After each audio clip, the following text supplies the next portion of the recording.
Hello everyone, it's Linda Hayes. I'm coming to you today from a room in a cruise ship, and I want to talk about cruising during the pandemic.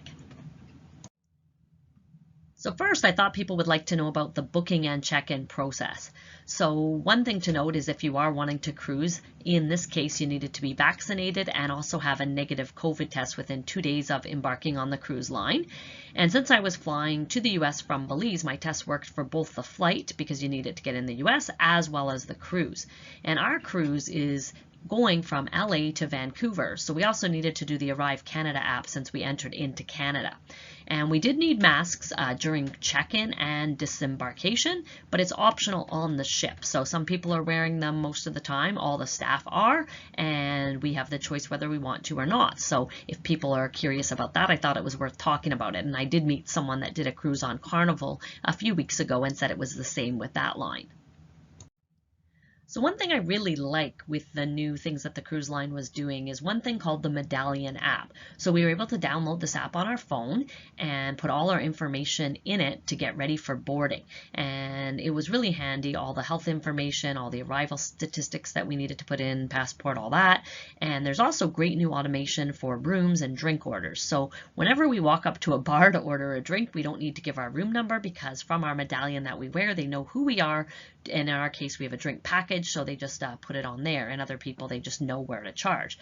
The other thing that happens is when you walk up to your room, the door unlocks automatically. And another really good thing is we can order drinks and food right from the app. So when I woke up this morning, I felt like a coffee, didn't want to leave the room just yet. I ordered a latte and had it delivered right to the room. And the app also shows you your account balance, so you can watch your spending while you're on the ship. So our cruise had less than 1,900 people on board, and it has capacity of over 3,500. So it's very empty, and that is really nice because there's no lineups. Helped a lot with boarding, and it also helps with a lot of the activities on the ship.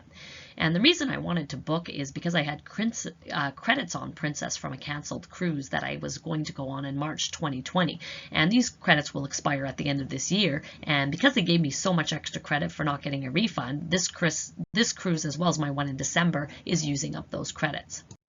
So just to talk a little bit about what we're doing on this ship, on the excursion side, it's actually called a wine cruise that goes from LA to Vancouver, and it's repositioning into the Alaska trips. That's why it's going from the US out to Canada.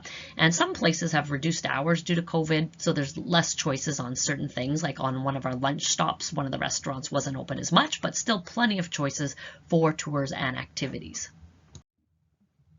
The last thing I wanted to talk about is just the difference in dining. So the buffet on the ship is a little different now. So basically what happens is you go up to the buffet where you want the food, and they will serve you. So you just ask for what you want. They put it on your plate rather than having everyone go in and get their own food. So obviously this is a lot more hygienic anyway.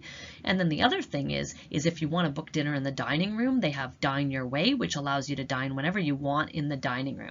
And we made reservations on the app for each night, as we like to have a shared table where we get to meet different people every night. So if you're thinking of traveling now, one thing is it's great because it's less busier, and in some cases it's much more affordable.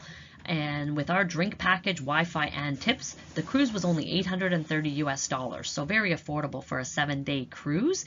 And people were very happy to have business once again at some of the cruise ports where they haven't had a lot of activity. So if you're thinking of going, I would say it is a great time to do so.